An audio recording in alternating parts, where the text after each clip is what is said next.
Like he is the most dangerous batsman अभी के time पे, चाहे वो कोई भी फॉर्मेट हो। सभी लोग कहते हैं T20 आई, मुझे लगता है भाई कोई भी फॉर्मेट आप याद कर लो, आप वर्ल्ड कप याद कर लो कहाँ से हम हारे हैं, आप वर्ल्ड टेस्ट चैंपियनशिप उठाकर देख लो, इंडिया के तो जो हवा निकाली थी इन्होंने, वो कोई इंडियन फैन नहीं भूल सकता।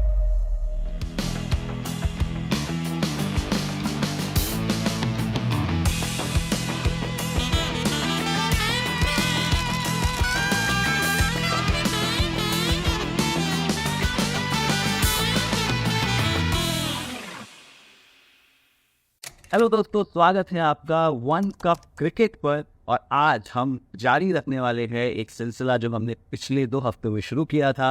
बात करेंगे आईपीएल रिटेंशंस की। आईपीएल रिटेंशंस का डेट जो है वो करीब आ रहा है और अब सस्पेंस भी बढ़ रहा है। लेकिन सबसे बड़ी बात यही है कि 10 टीमें अभी अपने रिटेन प्लेयर्स की लिस्ट अनाउंस करेगी और बड़े बड़े नाम है टीमों के पास। तो कौन कौन से वो प्लेयर्स होंगे जिनको रिटेन किया जाएगा, कौन से वो प्लेयर्स होंगे जिनको रिलीज किया जाएगा और उस पर फैंस का वक्तव्य क्या रहेगा, ये सब डिस्कस करने के लिए आज मेरे साथ मेरे दोस्त जुड़ चुके हैं, गंतव्य और अनुपम। गंतव्य और अनुपम, आपका स्वागत है। आज जिस टीम की हम बात करने वाले हैं अनुपम, मेरा एक खास स्पेशल नाता है उनसे। मैं वहाँ पर काम कर चुका हूँ, I have been part of that dressing room, but still I am very interested to see how Sunrisers Hyderabad go about their business in this auction. क्योंकि एक आपको याद दिला दूं कि सनराइजर्स हैदराबाद ऐसी टीम थी जो 2013 से 2019 तक शायद 8 आईपीएल में से 6 प्लेऑफ्स के लिए क्वालिफाई करी थी। And then they went for a very strange of policy in the auction where they retain Kane Williamson, Abdul Samad and Umran Malik, जिसके चलते उनके 2 सीजन्स अच्छे नहीं बीते। लेकिन आखिरी सीजन जो बीता वो सबको याद है। आई थिंक कहीं ना कहीं उन्होंने T20 क्रिकेट का जो टेम्पलेट होता है वो बदल के रख दिया। So sorry for the long intro, but as I said कि थोड़ा मेरा यहाँ पर निजी स्वार्थ है उस टीम के बारे में बात करने के लिए। But quickly we come to the players जो आपको लगता है गंतव्य और आपको लगता है अनुपम कि सनराइजर्स हैदराबाद जरूर रिटेन करेगा। और बड़े सारे नाम हैं क्योंकि बहुत सारे खिलाड़ी हैं जिन्होंने पिछले साल बहुत बढ़िया परफॉर्मेंस दी थी। So Anupam, straight to you, who will be the players that you think Sunrisers will retain this year? देखिए अमित, सनराइजर्स हैदराबाद के लिए मुझे लगता है कि उन्हें बहुत कुछ सोचने की जरूरत नहीं है, क्योंकि जो लास्ट सीजन उनका बीता है नए कप्तान के साथ और जो खिलाड़ी तैयार होकर जो सामने उभरे हैं, मुझे लगता है बहुत चेंजेस की जरूरत नहीं है। और जो नई रिटेंशन पॉलिसी आई है, जो चेंजेस हुए हैं, मुझे तो ऐसा लगता है कि सबसे ज्यादा फायदा देखा जाए तो हैदराबाद का ही है। क्योंकि अगर आप इनके स्क्वाड पर अगर नजर डालें तो कुछ ऐसे खिलाड़ी हैं जिनका हम बात कर लेते हैं, गारंटीड ये रिटेंशन इनके होने ही चाहिए। सबसे पहले तो मैं बात करूंगा पैट कमिंस की। सेकंड मोस्ट एक्सपेंसिव प्लेयर थे, 20.5 करोड़ में बिकते हैं और बॉलिंग को फ्रंट से लीड करना जानते हैं। और इनके पास जो कैप्टनशिप का जो एक्सपीरियंस है उसकी दाद देनी पड़ेगी। साल 2023, मतलब आप वर्ल्ड कप की बात करिए, इंडिया के मुंह से इन्होंने वर्ल्ड कप छीन लिया, फिर वर्ल्ड टेस्ट चैंपियनशिप भी जीतते हैं पैट कमिंस की अगुवाई में। और जब वर्ल्ड कप में मुझे ध्यान है शायद 4 ओडीआई का ही एक्सपीरियंस था पैट कमिंस को इंटरनेशनल करियर में, जब ये कैप्टन बने थे और सीधे उनको वर्ल्ड कप में कैप्टन बना दिया था। लेकिन फिर ये जब हैदराबाद में आते हैं एडन मार्करम के बाद, उसके बाद जो उन्होंने टीम में जान फूकी है और पहले जैसे भुवनेश्वर लीड करते थे बॉलिंग अटैक को, पेस अटैक को हैदराबाद की ओर से, वो काम बखूबी करके दिखाया है पैट कमिंस ने। तो पहला रिटेंशन तो नो डाउट पैट कमिंस होने वाले। इसमें एक बड़ी अच्छी बात मैं आपको बताना चाहूंगा सारे फैंस को, ऑडियंस को जो हमारे साथ जुड़े हुए हैं, एसआरएच का जो लगाव है ऑस्ट्रेलियन कैप्टन के साथ वो बड़ा अच्छा रहा है। चाहे फिर वो उनके माइंडसेट को लेकर हो, चाहे अप्रोच को लेकर हो। क्योंकि मुझे ध्यान आता है कि हैदराबाद ने जब पहली बार जब ऑरेंज आर्मी की अगर हम बात करें तो 2016 में जीता था अपना जो कप, वो डेविड वार्नर की अगुवाई में जीता था। अगर मैं उसके पहले चले जाऊं तो 2009 में जब यही टीम डेक्कन चार्जर्स के नाम से जानी जाती थी, तो उस समय एडम गिलक्रिस्ट कैप्टन हुआ करते थे। तो और अब वापस से पैट कमिंस जुड़ गए हैं टीम से एज ए कैप्टन।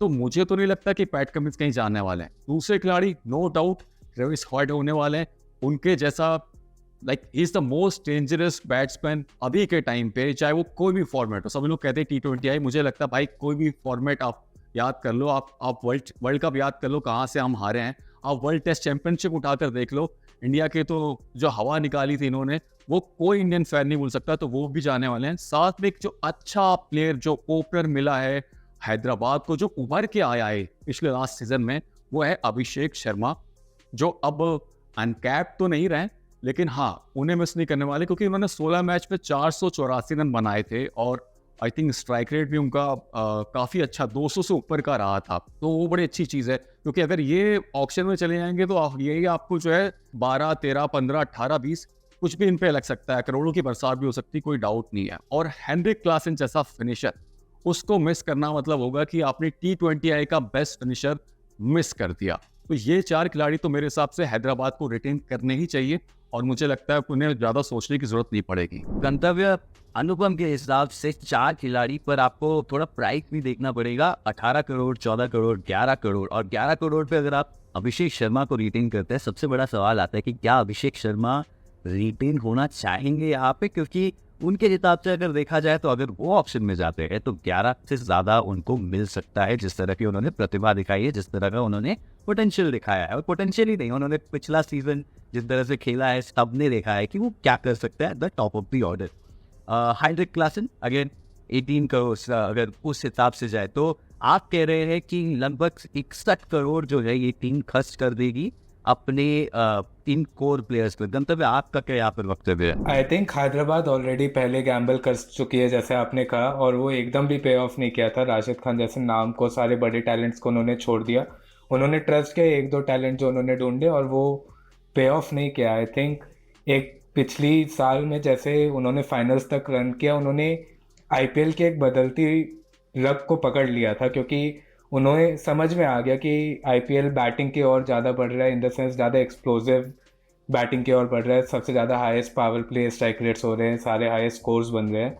तो वो जो एक टेम्पलेट था जैसे कि आपने बोला, वो पकड़ लिया है। और जैसे कि आपने अभिषेक शर्मा का बोला, वो एक गैम्बल होगा अगर उनको 11 करोड़ में छोड़ेंगे, but I don't think Hyderabad को अब गैम्बल लेने की ज़रूरत है, क्योंकि अगर वो हेड और अभिषेक शर्मा को एज अ पेयर रिटेन कर लेते हैं तो उनकी टॉप ऑर्डर एकदम सॉर्टेड है। ट्रैविस हेड की लास्ट ईयर पावर प्ले में हाईएस्ट स्ट्राइक रेट थी, बट सबसे इम्पॉर्टेंट बात है कि उनकी पेस के अगेंस्ट जो स्ट्राइक रेट थी 205 के करीबन थी, और आईपीएल में किसकी उससे हाई नहीं थी। साथ ही साथ अभिषेक शर्मा की स्पिन के अगेंस्ट 230 की स्ट्राइक रेट थी। इसका मतलब है अगर वो दोनों ओपन करे तो ऑपोजिशन कैप्टन जाए तो जाए कहाँ, जो कि पिछले साल भी हुआ। चाहे वो स्पिनर को जाए चाहे वो पेसर को जाए, दोनों को वैसे ही धुलाई पड़ती है। तो आई थिंक अगर आप दोनों को मिला के 29 करोड़ भी देते हैं, 18 और 11 करोड़, तो आप it's more than enough, it's worth the Gamble, क्योंकि इससे बेटर आपको टॉप ऑर्डर पर कहाँ ही मिलेगा, जहाँ पे फ्लैटर पिचर्स और इम्पैक्ट प्लेयर की वजह से स्कोर्स बढ़ते जा रहे हैं। आई थिंक तीसरा जो एक रिटेंशन श्योर शॉट है, जैसे कि आपने क्लासन कहा, क्लासन से बेटर स्पिन प्लेयर दुनिया में नहीं है मेरे हिसाब से अभी, स्पेशली जो वो बैकफुट छक्के मारते हैं। बट उससे भी इम्पोर्टेंट बात है कि मिडल ऑर्डर में आपको कितने ही एलिट विकेट कीपर बैटर्स मिल जाते हैं जो कि एक गेम को फिनिश कर सकते हैं। और ऐसा नहीं कि क्लासन बस फिनिश करते हैं, ऐसे 20 में कई बार वो नंबर 4, 1-2 बार नंबर 3 पे भी आए हैं वो, और वो पारी को संभाल भी सकते हैं। उनका बस चले तो वो बाद में भी जाके एक्सेलरेट कर सकते हैं। तो ऐसे विकेट कीपर बैटर भी कम ही देखने को मिलते हैं, और स्पेशली कल भी हमने हैदराबाद में देखा इंडिया बांग्लादेश की T20I में क्या हाल हुआ। तो अगर ऐसे खुल के रन पड़ेंगे उस राजीव गांधी के पिच में, तो फिर आई थिंक ये तीनों प्लेयर तो श्योर शॉट रिटेंशन है। और पैट कमिंस कप्तान, उनके बारे में ज़्यादा कहने की ज़रूरत नहीं।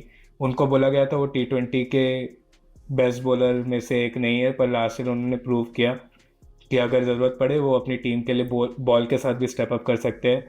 कैप्टेंसी उन्होंने लाजवाब कराई, और आई थिंक एक कल्चर भी उन्होंने बहुत स्ट्रॉन्ग बनानी है। हैदराबाद को रीब्रांडिंग की भी ज़रूरत पड़ती रहती है बार बार। पैट कमिंस में एक आई थिंक फाइनली एक चेहरा है जिसके अराउंड वो वापिस एक ब्रांड बिल्ड कर सकते हैं, हालांकि टेम्परेरीली।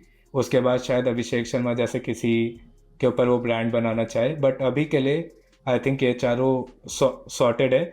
इवन दो पर्स बहुत ज़्यादा जाएगा, but I think long run में वर्थ इट होगा सनराइजर्स के लिए। तो दोनों की तरफ से 4 रिटेंशंस और सेम नाम है आप लोगों के लिए, but just playing devil's advocate here, मैं कहूँगा कि शायद यहाँ पर एक अपॉर्चुनिटी है कि नीतीश कुमार रेड्डी, ऑफकोर्स हालात थोड़े बदल रहे हैं, कुछ ही टाइम पहले उन्होंने टीम में डेब्यू किया, उससे पहले अगर वो डेब्यू नहीं होता तो अनकैप प्लेयर के हिसाब से उनको ज़रूर लिया जाता। पर Nitish Kumar Reddy brings a skill which is so valuable and which is so rare in IPL.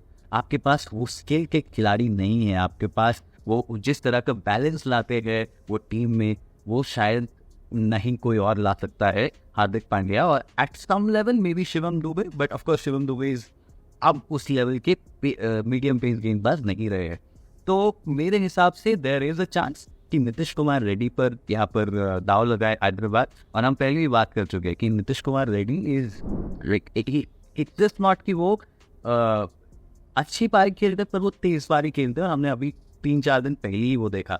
तो एक और जो मेरे को थॉट प्रोसेस इसका समझ आता है, जैसे कि आपने बोला कि शायद बहुत कम पर्थ के साथ जाएंगे, पर उसके बावजूद मैं अपने निजी अनुभव से कह सकता हूँ कि उनके पास जो एनालिस्ट है, जो वहाँ पर थिंक टैंक है, उनकी जो परख है जहाँ तक बात आती है कि लोकल इंडियन प्लेयर्स की, वो दाद देने वाली है। तो अगर वो कम पर्स के साथ भी जाते हैं पर they will still pick some of the best Indian local talent. So ये मुझे ज़रूर लगता है कि शायद एक यहाँ पर चांस है कि नीतीश कुमार रेड्डी को भी उस लिस्ट में ऐड किया जाए, ठीक है। और सवाल एक ये उठता है अब कि भुवनेश्वर कुमार जो कि इकलौते ऐसे खिलाड़ी है जिसने 10 साल इस फ्रेंचाइजी को दिए हैं, उनके साथ क्या किया जाएगा, क्योंकि Bhuvneshwar Kumar is one of the best IPL bowlers, बहुत अंडररेटेड है, और जो उन्होंने हैदराबाद के लिए किया है किसी खिलाड़ी ने नहीं किया है। पिछले साल भी शायद थोड़ा ओवरशैडो हो गए थे पैट्रिक कमिंस से, पर फिर भी आई think he is one player जो कि गारंटीड है कि वो 4 ओवर्स आपको अच्छे देंगे। बाकी बॉलर्स कितना भी पिट रहे हो, पर Bhuvneshwar Kumar always delivers. So is there a chance that they will go for right to match for Bhuvneshwar Kumar और वो थिंग्स चेंज, क्योंकि भुवनेश्वर कुमार भी हालांकि इंडियन सेटअप से अभी बाहर हो चुके हैं, पर जिस तरह से वो इंडियन सेटअप से बाहर होने के बाद भी आईपीएल में खेले हैं, उन्होंने ये दिखा दिया है कि उनको इस फॉर्मेट की पकड़ बहुत अच्छी है। तो अब भुवनेश्वर कुमार के साथ क्या किया जाएगा, क्योंकि मेरे हिसाब से ये 4 और 5 नाम तो चलिए रिटेन है ही, ठीक है, पर भुवनेश्वर कुमार जैसा स्किल सेट आप कहाँ से लाएंगे, वो मेरा सवाल है। अनुपम, आपको क्या लगता है? देखिए अमित, मुझे लगता है कि भुवनेश्वर कुमार काफ़ी टाइम से एसआरएच के साथ रहे हैं, उन्होंने काफ़ी अच्छा और कंसिस्टेंटली परफॉर्म करके दिया है, but at the same time वो जो उनका ऑरा था या जो चमक थी, वो मुझे लगता है अब थोड़ी सी फीकी पड़ी है। और चूँकि एक एज फैक्टर भी आ जाता है और इंडियन इंटरनेशनल क्रिकेट से भी बाहर रहे हैं, खाली आईपीएल खेल रहे हैं, डोमेस्टिक भी बहुत ज़्यादा नहीं खेलते हैं, तो ऐसे में उनके पास देखिए ऑप्शन तो एक और रहेगा टी नटराजन का। उन्होंने भी कई बार हैदराबाद के लिए बड़ी अच्छी बॉलिंग की, खासकर अगर हम डेथ ओवर की इस बात करते हैं, उनकी यॉर्कर बड़ी अच्छी होती है। तो मुझे लगता है कि राइट टू मैच वाला जो ऑप्शन होगा, अगर भुवनेश्वर कुमार ऑक्शन में उतरते हैं, तो मुझे नहीं लगता कि कोई भी दूसरी टीम या फ्रेंचाइजी जो है बहुत ज़्यादा पैसे वहाँ पर उन पर देने वाली है। तो ऐसी सूरत में हो सकता है कि एसआरएच फिर इस पर सोचे कि अगर हमें सही डील में मिल जाते हैं भुवनेश्वर कुमार, तो उनको शायद रिटेन करना चाहे। रिटेन या राइट टू मैच, क्योंकि रिटेन करने के लिए शायद बहुत ज़्यादा यहाँ पर पैसे उनको देने पड़ेंगे और फिर उनके पास बहुत कम अमाउंट रह जाएगा पर्स का। तो क्या लगता है गंतव्य? आई थिंक इधर एक ही प्रॉब्लम है एसआरएच को कि ये दोनों प्लेयर हालांकि इंडियन सेटअप में नहीं है, नटराजन और भुवी दोनों ही लास्ट 5 साल के अंदर इंडिया के लिए खेल चुके हैं। तो आप अगर देखें, अभी भुवनेश्वर कुमार को 4.2 और नटराजन को 4 करोड़ मिलता है, तो अगर वो अनकैप प्लेयर्स के ब्रैकेट में आते तो एसआरएच के लिए परफेक्ट रहता। बट अभी जैसे कि आपने कहा दोनों की एज हो गई है, मैं आपको अगर भुवनेश्वर कुमार के कुछ नंबर्स बताऊं, उन्होंने बस 10 विकेट लिए लास्ट आईपीएल में 40 ओवर करके पावर प्ले में। उनकी डेथ की इकोनॉमी कुछ 13.5-14 के आसपास थी। तो एज का उन पे इम्पैक्ट तो पड़ रहा है, स्पेशली हैदराबाद जैसे पिच में जहाँ पे रन्स खूब खुले पड़ते हैं।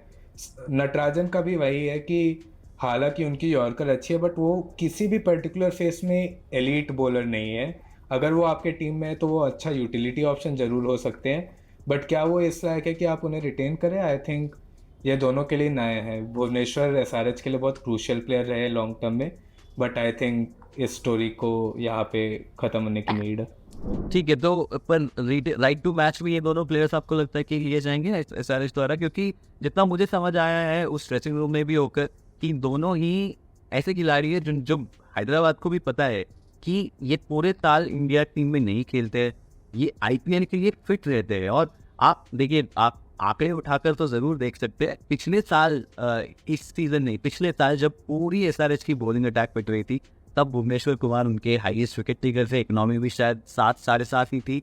और इस साल नटराजन ने काफ़ी बेहतरीन गेंदबाजी करी। तो मुझे लगता है, जितना मुझे समझ है, कि इन दोनों को कहीं ना कहीं इस बॉलिंग अटैक का एक लाइफलाइन, एक हार्ट बीट माना जाता है। और शायद वहाँ पर कोशिश रहेगी कि रिटेन किया जाए, क्योंकि नए प्लेयर्स जब भी आते हैं, आपको उनको पूरे उस पिच पर किस तरह से बॉलिंग करनी है उनको पूरा समझना पड़ता है। तो यहाँ पर मुझे लगता है कि वो एक राइट टू मैच इनके लिए ज़रूर जा सकते हैं, भले ही दे आर बॉलर्स, भले ही they are on the other side of 30, लेकिन considering the culture of SRH where they try to hold on to players जिन्होंने आपके लिए डिलीवर किया है, I think there is a possibility that Bhuvneshwar और नटराजन के लिए आपको राइट टू मैच किया जाएगा। बट अब आगे बढ़ते हैं, बड़ा सवाल, some of the names that SRH might make, Aiden Markram, Umran Malik. Of course दोनों के पिछले 2 सीजन बहुत खराब गए हैं, पर एडन मार्करम का जो फैक्टर है वो ये है कि वो सनराइजर्स ईस्टर्न केप के कैप्टन हैं, 2 बार ट्रॉफी जिता चुके हैं, और शायद इतने बुरे बल्लेबाज भी नहीं है जितना आपके अगर बैटिंग ऑर्डर में ट्रैविस हेड और हेनरिक क्लासन और अभिषेक शर्मा हो, तो शायद एडन मार्करम उतने खतरनाक लगते नहीं हैं। पर honestly I think he is a very reliable batter. But how does he come into the picture? Will he be let go now? And क्या ऑप्शन पूल से उनको वापस खरीदने की कोशिश होगी? और उमरान मलिक अगर शायद 2 साल पहले ऑप्शन में जाते, क्योंकि 22 विकेटें ली थी उन्होंने, 150 से ज़्यादा की गति पे डाल रहे थे, लेकिन उसके बाद जिस तरह से उनके 2 साल बीते हैं, अब ऑप्शन पूल में जाते भी ऐसा लग नहीं रहा कि उनको कोई बड़ा प्राइस पे मिलेगा। सो इन दोनों खिलाड़ियों पे आपके क्या विचार है गंतव्य? आई थिंक ये सब में बस एक ही विडंबना है, परफॉर्मेंस की हम बाद में बात करेंगे, क्योंकि मैं अपने व्यूअर्स को याद दिलाना चाहूँगा कि खाली 5 ही हम कैप प्लेयर्स रिटेन कर सकते हैं इस साल आईपीएल में। तो अगर आप PAT Cummins, Travis head, Abhishek Sharma, Klaasen और नीतीश कुमार रेड्डी को रिटेन करते हैं, तो ये सब जो बाकी प्लेयर्स हैं सभी कैप्ड में आ जाएंगे। तो आप इन सब को ऐसे भी किसी को रिटेन नहीं कर पाएंगे, ना ही आप उन पे राइट टू मैच खेल पाएंगे। और अगर एसआरएच सपोज 4 प्लेयर भी रिटेन करती है, तो ये जो नए राइट टू मैच के रूल्स है वो आई थिंक यहाँ पे काफ़ी इंटरेस्टिंग हो जाएंगे, क्योंकि सब टीम को पता रहेगा 4 प्लेयर रिटेन किए हैं तो उनकी पर्स कम बाकी है। तो जब वो सेकेंड बिड देने की बारी आएगी राइट टू मैच में, सब टीम जानबूझ के ज़्यादा बिड्स देंगे, क्योंकि उनको पता है हैदराबाद के पास ज़्यादा रूम तो है नहीं, वो ज़्यादा से ज़्यादा बिड मैच नहीं कर पाएंगे। तो आई थिंक थोड़ा टैक्टिकल डिसएडवांटेज हो जाएगा हैदराबाद को। तो उनको यही डिसीजन लेना है कि क्या वो 5 कोर स्टार्टिंग 11 के प्लेयर्स रिटेन करेंगे क्या, या फिर वो अपने यूटिलिटी प्लेयर्स को अपने सेटअप में रखना चाहेंगे। ठीक है, तो पीसी प्लेयर को आप देखते हैं कि, क्योंकि सबसे बड़ा एक प्लेयर मैंने नाम नहीं लिया, पर मुझे लगता है कि वनिंदु हसरंगा पिछले साल खेल नहीं पाए किसी कारणवश सेटअप में, लेकिन ऑलराउंडर है, one of the best leg spinners currently in T20 cricket and also someone who hits the Lankan Premier League में I think 1 साल पहले highest wicket taker, highest run scorer रहे थे, और उससे पहले भी आरसीबी के लिए भी जब खेले थे तो one of the highest wicket takers रहे थे। Is it a possibility that उनको एक शायद लेफ्ट फील्ड चॉइस हो, नॉट सेइंग रिटेन किया जाएगा, बट राइट टू मैच में उनको लिया जाएगा, क्योंकि बहुत ही सस्ते ने उनको खरीदा था पिछली बार ऑप्शन में, मिनी ऑप्शन में। तो एक वो भी चांस हो सकता है कि वनिंदु हसरंगा की तरफ देखे सनराइजर्स का थिंक टैंक। देखिए, हसरंगा नो डाउट बहुत अच्छे स्पिनर है, और नीचे आकर हमने देखा है कई बार वो अच्छी हिट भी लगा लेते हैं। और T20I फॉर्मेट में आपको एक ऐसा स्पिनर चाहिए होता है जो आपके खेमे को लीड करे। बट ये देखना होगा, क्योंकि मुझे लगता है कि एसआरएच एक बार अभी जो रिटेंशन की हमने जो बात की, जो फिक्स खिलाड़ी है जिनको ये गारंटी रिटेन करने वाले हैं, उसके बाद कितने खिलाड़ियों को अपने बजट के हिसाब से रिटेन कर पाएंगे। अगर वो जैसे आपने बताया कि बहुत कम बजट पे पिछली बार टीम को मिल गए थे, हालांकि किसी वजह से आ नहीं पाए, तो हो सकता है कि शायद उनको इस बार मौका दिया जाए। बट अगर वही उनको ऑक्शन में अच्छे से नए सिरे से एक प्लेयर की सूची तैयार करके रखी होगी, उस हिसाब से अगर हसरंगा वहाँ पे दोबारा मिल जाते तो हो सकता है कि हसरंगा को भी ज़्यादा पैसे मिल जाएं वहाँ पर। तो ये देखने वाली बात होगी। आई थिंक हसरंगा T20 के अभी one of the most underrated players है। बस ये हैदराबाद की बदकिस्मती है कि ये उनके टीम में फिट नहीं होते, क्योंकि अगर आप ऐसे भी देखें तो रिस्ट स्पिनर एलीट कमी है दुनिया में, और वो पिछले सालों में ऑफ बिल्कुल, स्पिनर से वो मेरा काफी बड़ा फैक्टर है, नॉट जस्ट दुनिया में, इवन आईपीएल में अभी अगर देखें एग्जैक्टली। तो वहाँ पर बहुत ही रवि बिश्नोई, युजवेंद्र चहल ऐसे खिलाड़ी है, और मयंक मार्कंडे है जो सनराइजर्स के पास उस लेवल तक अभी तक पहुंचे नहीं है, तो एक रिस्ट स्पिनर चाहिए रहता है। और क्योंकि हाथरंगा को पिछले साल इतने सस्ते में उन्होंने टीम में लिया था, तो इज देयर अ पॉसिबिलिटी? और मैं आपको एक इंटरेस्टिंग स्टैट अगर दूं इधर, 2020 के बाद से फिंगर स्पिनर्स की एवरेज रही है आईपीएल में कुछ 35 के अराउंड, रिस्ट स्पिनर्स की रही है 27 के राइट, अराउंड, तो और 8 का बहुत बड़ा फर्क है। तो रिस्ट बिल्कुल, स्पिनर्स और पे विकेट टेकिंग ऑप्शन ऑप्शन हमेशा है तो रिस्ट मैं स्पिनर्स। आपको और एक लेफ्ट फील्ड ऑप्शन देता हूँ। हालांकि रिस्ट स्पिनर्स की बात हो रही है, बट फिर भी जहाँ तक स्पिनर की बात करी जाए, क्या हम मयंक मार्कंडे को एज अ पॉसिबल ऑप्शन देख सकते हैं? क्योंकि उन्होंने इंडिया के लिए एक ही गेम 2019 में खेला था, तो वो पूरे 5 साल हो गए उसको, तो वो एज अनकैप्ड काउंट करेंगे। तो वो एक तो छठा रिटेंशन ऑप्शन भी बन सकते हैं 5 के सिवा, अगर हम पहले जो 5 डिस्कस किए वो उनको रिटेन करते हैं। बट आप ये भी देखें कि मार्केट में सुयश शर्मा जैसा कोई यंग बॉलर आपको मिल सकता है। अगर आपकी किस्मत अच्छी रही तो कोई राइट, बिश्नोई भी मिल सकता है, आपको एडम जैम्पा भी मिल सकता है। तो सप्लाई कम है, डिमांड ज़्यादा है, बैलेंस का खेल है, क्या पैसे हैं आपके पास राइट। अभी के मेरा दिन एक में। पॉइंट यहाँ पर ये रहेगा कि मयंक मार्कंडे को 4 करोड़ में, 4.2 करोड़ में शायद खरीदा गया था, जी लेकिन उसके बाद उस तरह के रिटर्न्स नहीं आए हैं। तो दैट मेक्स इट पॉसिबल कि अगर वो वापस ऑप्शन पूल में जाते हैं तो वहाँ पर उनके लिए इतनी बिडिंग नहीं होगी, और तो वहाँ पर एक मौका है कि forget that uncapped rule, he can be bought for a much lesser amount, because it's quite possible that वो इस बार दोबारा 4 से ज़्यादा करोड़ ना कमाए। बिल्कुल आपने सही बात बोली कि लेग स्पिनर्स की जो अवेलेबिलिटी है कम है, इसीलिए डिमांड हाई रहती है। पर मयंक मार्कंडे, आप रवि बिश्नोई और युजवेंद्र चहल से शायद एक दर्जे नीचे के लेग स्पिनर है, पर फायदा सनराइजर्स को ये है कि उनको अब अनुभव है हैदराबाद के पिचेस पर गेंदबाजी करने का, और कहीं ना कहीं एक वो टीम सेटअप के पार्ट बन गए। तो उस एंगल से अगर देखा जाए तो देयर इज अ पॉसिबिलिटी कि अगर मयंक मार्कंडे को ऑप्शन में डाला जाए, वो ज़्यादा रेट में ना बिके, और वहाँ पर सनराइजर्स ही उनको राइट टू मैच भी करने की जरूरत नहीं, उनको खरीद लेगी for a much lesser amount. ऐसा मेरे को लगता है, ऐसा मुझे लगता है। आई अग्री, क्योंकि जैसे कि आपने कहा बहुत बेटर स्पिन ऑप्शंस मिल सकते हैं, और जब आप ऑलरेडी अपने कोर पे इतना पैसा खर्च कर चुके हैं तो आप नहीं चाहेंगे कि आप कहीं पे भी अपना एक्स्ट्रा कैप वेस्ट करें। आपको जितना फ्रूगल हो सकता है, आप जितने कंजूसी में बेटर डील्स ले सकते हो उतने की कामना रखेंगे, तो आप खुद को बैक करना चाहेंगे ऑक्शन में कि ये जो हमारे बाकी पर्स है उससे हम Correct. बार्गेन्स ले पाए, रादर देन सारा ही स्प्लर्ज कर देना। बिल्कुल। तो चलिए फिर एक बार इस कॉन्वर्सेशन को कंक्लूड करते हैं। Sunrisers most likely to retain 4 players. हमारे दोनों एक्सपर्ट्स ने बता दिया है कि Travis Head, Patrick Cummins, Heinrich Klaasen and Abhishek Sharma, ये 4 नाम जो है वो कोर बन सकती है इस टीम की, जिसके इर्द गिर्द बाकी टीम रिवॉल्व करे। पर एक सवाल जो मेरा रहेगा, and it's not address to either of you, to my viewers, कि ये खिलाड़ी जो है Pat Cummins and Travis Head Australian खिलाड़ी है, और हमने कई बार देखा है कि ऑस्ट्रेलिया उस टाइम में किसी और कंट्री को टूर कर रहा होता है, and there are clashes in the scheduling. तो availability for the next 3 years, is it going to be the same? I don't think injury और एज का ज़्यादा फैक्टर रहेगा, because Travis Head is 30, Patrick Cummins is 31, पर शायद वो availability का थोड़ा सा इशू हो सकता है। But still I think those concerns are far lesser than what they bring to the table, और इसीलिए वो 4 नाम तो ज़रूर लग रहा है कि हैदराबाद इस बार रिटेन करेगा।